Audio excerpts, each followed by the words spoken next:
नमस्कार दोस्तों, स्वागत है आपका हमारे यूट्यूब चैनल में। मेरा नाम मोहित है। मैं ऊंचे पद पर काम करता था। पैसों की कोई कमी नहीं थी, लेकिन मेरी पत्नी पिंकी मेरे लिए सबसे बड़ी दुख की वजह थी। हमेशा की तरह होली के दिन भी वो झगड़कर अपने मायके चली गई। ये हमेशा उसकी आदत थी। जब भी किसी बात पर हमारा झगड़ा होता तो वो अपना सामान उठाकर अपने घर चली जाती। मैं उसे मनाता और बहुत समझाने की कोशिश करता, लेकिन वो शांत नहीं होती। इसलिए जब वो होली के दिन झगड़ने लगी और घर से जाने लगी, मैंने भी उसे रोकने की कोशिश नहीं की। मैं भी उसके रोज़-रोज़ के झगड़ों से तंग आ चुका था और अब कुछ समय शांति से बिताना चाहता था। पिंकी ने सोचा कि शायद होली का दिन है, तो मैं उसे रोकने की कोशिश करूँगा। लेकिन जब उसने देखा कि मैं उसे नहीं रोक रहा हूँ, तो वो और भी ज़्यादा गुस्सा हो गई और घर का दरवाज़ा पीट कर घर से बाहर चली गई। इस बार मैं उसके बिना परेशान नहीं होने वाला था, बल्कि मैंने तय कर लिया था कि मैं उसकी अनुपस्थिति का आनंद लूँगा। हर बार वो अपने मायके जाकर बैठ जाती थी और मैं पूरा समय या तो उसकी खुशामद करने में या उसके मायके के चक्कर लगाने में बिता देता, पर वो टस से मस नहीं होती थी। इसलिए मैंने तय कर लिया था कि इस बार उसे उसके हाल पर छोड़ दूंगा और खुद किसी और तरीके से अपनी इच्छा पूरी करूंगा। मैंने तुरंत तैयारी की और कार की चाबी उठाकर और गुनगुनाता हुआ मीराबाई की हवेली की ओर निकल पड़ा।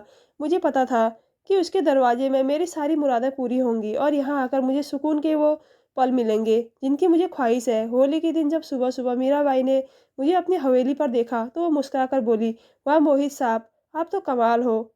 आज भी आप ऐसे इंसान हो जो अपनी बीवी को छोड़कर मीराबाई की हवेली की रौनक बढ़ाने आए हो। मैं उस महिला की बात सुनकर मुस्कुराने लगा और बोला, हाँ मैं भी सुकून की तलाश में हूँ। वो मुझे यहाँ तक ले आती है और इसलिए मैं आज भी यहाँ आया हूँ। मेरी बात सुनकर मीराबाई बोली, फिर तो आपके लिए एक बहुत बड़ी खुशखबरी है। 15 साल की एक खूबसूरत लड़की आई है और मैं उसे कुछ समय के लिए बहुत ही कम पैसों में आपको सौंप सकती हूँ, क्योंकि वो। और फिर मीराबाई ने कीमत बहुत ही कम, मात्र 1000 रुपये बताई थी। वो मुझे पूरी रात के लिए उस लड़की को सौंपने के लिए तैयार हो गई, जबकि उस कोठे में तो कीमत 5000 से शुरू होती थी। मैं सहमत हो गया। मीरा ने उस लड़की को बुलाया जिसका नाम तनु था। वह छोटे छोटे कदम बढ़ाकर मीराबाई के करीब आ गई। मैं उसे देखकर अपनी पलक झुकाना भूल गया। इतना मासूम चेहरा और ऐसी बेमिसाल खूबसूरती मैंने कभी नहीं देखी थी। मेरी पत्नी पिंकी भी बेहद खूबसूरत थी, लेकिन उसकी जवान की आग ने उसकी खूबसूरती को दबा दिया था। मैंने जल्दी से पैसे मीराबाई को सौंप दिए, यह देखने के लिए कि कहीं उसका इरादा ना बदल जाए। मैंने उससे वादा किया कि एक रात बिताने के बाद अगली सुबह मैं तनु को उसकी हवेली में ले आऊँगा। मैं तनु का हाथ थामे हवेली से बाहर आया और खुशी खुशी सोच रहा था कि पिंकी को इस बारे में पता भी नहीं चलेगा मैं उसकी पीठ पीछे कैसे अय्याशी कर रहा हूँ। लेकिन कहते हैं ना कि सच छिप नहीं सकता और एक दिन खुद ही सामने आ जाता है। मुझे जरा भी अंदाज़ा नहीं था कि मेरी यह सच्चाई सामने आ जाएगी। मेरी नीयत में खोट था, इसलिए बार बार मेरे माथे पर पसीना आ रहा था। आखिर मैं अपनी पत्नी को धोखा देने जा रहा था, उसकी जगह एक सौदागर महिला को देने जा रहा था। मैं तनु का हाथ पकड़कर उसकी खूबसूरती की तारीफ करते हुए सीधा अपने बेडरूम में ले आया। तनु बिल्कुल चुप बैठी थी और कुछ भी नहीं बोल रही थी। मैंने उसे प्यार से अपने पास लिया तो वो फूट फूट कर रोने लगी। मेरे रोंगटे खड़े हो गए। उसकी हालात देखकर मैं सांस लेना भूल गया था। मैंने हकलाते हुए उससे पूछा कि क्या हुआ। तभी उस लड़की ने अपने कंधे से कपड़ा नीचे किया, जिसे देखकर मैं चौंक गया। मेरी आत्मा कांप गई। उसके शरीर पर गहरे निशान थे, जैसे किसी ने उसे जानवरों की तरह नोचा हो। एक पल में ही मेरा सारा उत्साह चला गया। मैंने उसे छोड़ दिया और कुछ कदम पीछे हट गया। वो अजीब तरीके से कहने लगी, सर क्या बात है, आप मुझे यहाँ जो मकसद से लाए हैं, क्या उसे पूरा नहीं करेंगे। उसकी बात सुनकर मैं शर्मिंदगी से खामोश हो गया।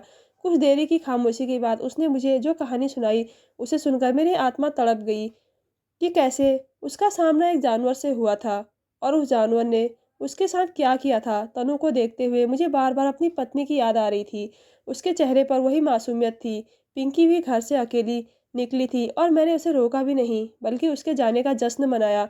एक पल के लिए मेरे मन में यह ख्याल आया कि अगर ऐसा कोई जानवर उसके सामने आ जाए और वह उसे मार डाले तो क्या होगा। यह सोचते सोचते मुझे डर लगने लगा कि पता नहीं वह अपने घर पहुंची या नहीं। मुझे तो अभी तक उसका पता भी नहीं मिला है। आखिर वह कहाँ थी, मुझे नहीं पता। पिंकी और मेरी शादी अपनी मर्जी से हुई थी, पर कई बार जो व्यक्ति हमें शादी से पहले बहुत सुंदर और आकर्षक लगते हैं, शादी के बाद उनकी खामियां और गलतियां हमें जाहिर हो जाती है, जिसे हम बर्दाश्त नहीं कर पाते। कुछ ऐसा ही मेरे और पिंकी के साथ हुआ था। पिंकी को हर छोटी छोटी बात पर लड़ने की आदत थी और उसकी इस आदत ने हमारे घर का माहौल बुरी तरह से खराब कर दिया था। वह छोटी छोटी बातों पर भी लड़ती झगड़ती थी। यह बात को इतना पहाड़ बना देती और इतना झगड़ती कि मैं उसे ऊब जाता था। शादी के पहले महीने से ही हमारे बीच एक अजीब सी जंग शुरू हो गई थी, जो हमेशा पिंकी की तरफ से शुरू होती थी। मैं एक मर्द था और चाहता था कि जब मैं ऑफिस से थका हारा घर आऊं तो मुझे घर का सुकून और पत्नी का सुख मिले, पर पिंकी से शादी के बाद मुझे ना तो घर का सुकून मिला और ना ही पत्नी का सुख। वो मेरे घर में घुसने की देरी करती थी और किसी ना किसी बात पर हंगामा मचा देती थी, और उसकी यही आदत मुझे गलत राह का मुसाफिर बना चुकी थी। मैं घर से भागने लगा था। कुछ ही दिनों में मेरे दोस्त यश को पता चल गया कि मैं पिंकी से कितना ऊब गया था। पहले तो उसे बड़ा आश्चर्य हुआ कि जिस लड़की को पाने के लिए मैं पूरी दुनिया से झगड़ा था, मैं कैसे अपनी शादी के दूसरे महीने में उस लड़की से बोर हो सकता हूँ। लेकिन जब मैंने उसे पिंकी के व्यवहार के बारे में बताया तो वो हंस पड़ा और कहने लगा कि प्यार ने पहले ही तेरी आंखों पर पट्टी बांध दी थी और हकीकत अब दिख रही है। यश की बातों पर मुझे शर्मिंदगी महसूस हुई, क्योंकि असल में हम शादी से 2 साल पहले से एक दूसरे से प्यार करते थे और उन 2 सालों में मैंने पिंकी का यह रूप नहीं देखा था। यश ने कहा, चलो चिंता मत करो, मैं तुम्हें ऐसी जगह ले जाऊंगा जहां तुम्हें सिर्फ शांति मिलेगी। मैं तुम्हें मीराबाई की हवेली ले जा रहा हूँ। वहां तुम अपने सारे दुख भूल जाओगे। यह नाम मेरे लिए बिल्कुल नया था। यश ने इससे पहले कभी किसी मीराबाई का जिक्र नहीं किया था। मैं इसे रोकना चाहता था, लेकिन मैं यश के सामने मेरी कहाँ चलती थी, क्योंकि वो मेरा सबसे अच्छा दोस्त था और एक बार कुछ कह देता तो कभी पीछे नहीं हटता था। मैंने उससे पूछा कि बताओ मीराबाई कौन है। यश ने कहा, वहां जाकर खुद ही देख लो। वो मुझे एक हवेली में ले गया। एक तरफ तबले की धाप थी तो दूसरी तरफ घुंघरू की आवाज़ थी। जवान और खूबसूरत लड़कियां नशे में धुत थी और उनमें से कुछ आसपास बैठे आदमियों से पैसे वसूल कर रही थी। मैंने यश का हाथ मजबूरी से थाम लिया और कहा कि मैं एक शरीफ परिवार का आदमी हूँ और मैं आज तक ऐसी जगह कभी नहीं आया। मेरी बात सुनकर यश हंसने लगा और कहने लगा कि यहाँ सिर्फ शरीफ परिवारों के आदमी ही आते हैं, क्योंकि हमारी पत्नियाँ हमें खुशी नहीं दे पाती और वो छोटी छोटी बातों पर झगड़ा करती है और हमें खुद से दूर रखती है। तुम्हारी भाभी का भी यही हाल है। उनके इस रवैये ने मुझे मीराबाई की हवेली की राह पर चलने पर मजबूर कर दिया। यश ने मुझे ज़बरदस्ती थोड़ी शराब पिलाई। मैंने ज़िंदगी में पहली बार शराब पी थी। थोड़ी सी शराब ने मुझे पूरी तरह से मदहोश कर दिया और उसके बाद मैं सही गलत को भूलकर मैं यश के साथ उन जवान और खूबसूरत लड़कियों के साथ शारीरिक संबंध बनाने लगा। पहली बार मुझे पता चला सुकून और शांति क्या होती है। जैसे जैसे दिन बीतते गए पिंकी को एहसास हो रहा था कि मैं उसे नज़रअंदाज कर रहा हूँ। मैं होली के एक रात पहले भी मैं यश के साथ मीराबाई की हवेली पर था। सुबह के करीब घर पहुंचा तो पिंकी का रवैया पूरी तरह से बिगड़ा था। उसने मुझसे झगड़ा करना शुरू कर दिया था। इसीलिए उसकी माँ के यहाँ जाने के बाद मैं मीराबाई से मिला। मैं तनु को एक रात के लिए लाया था। मैं सोच भी नहीं सकता था कि एक 15 साल की लड़की के साथ ऐसी क्रूरता हो सकती है। अभी थोड़ी देर पहले मैंने एक गिलास शराब पी थी, लेकिन अब मेरा पूरी तरह से नशा उतर गया था। और जब मैंने पूछा तो उन्होंने मुझे बताया कि ये किसी अजनबी ने नहीं बल्कि उसके पिता ने किया है। वो एक गरीब परिवार से थी, उसके पिता शराबी थे और वो शुरू से ही उसकी माँ से बिल्कुल प्यार नहीं करते थे।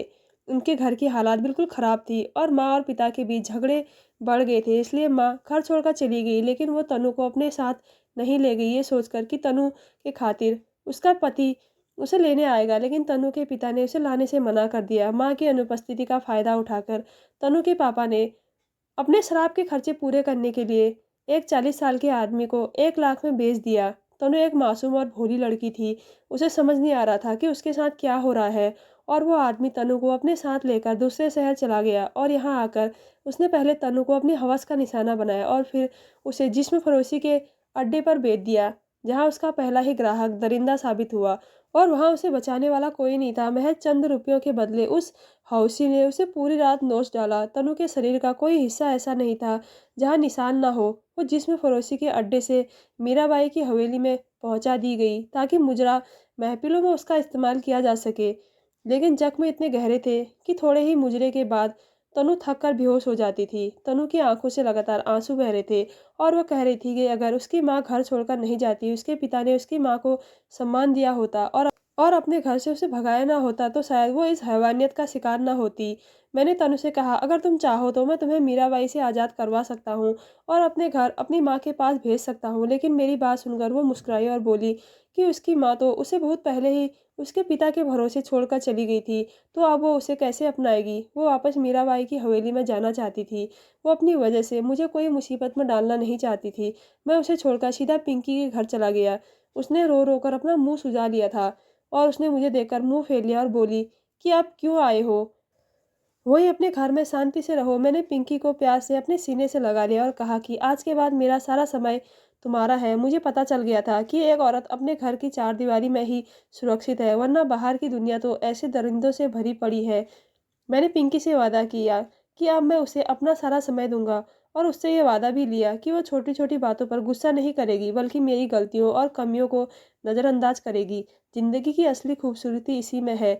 जिस व्यक्ति से हम प्यार करते हैं, उसकी गलतियों को सुधारना चाहिए और उसकी कमियों को स्वीकार करना चाहिए।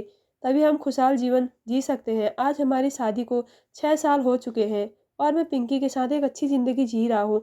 दोस्तों, अगर आपको मेरी वीडियो अच्छी लगती है तो मेरे चैनल को ज़रूर सब्सक्राइब कीजिएगा। धन्यवाद।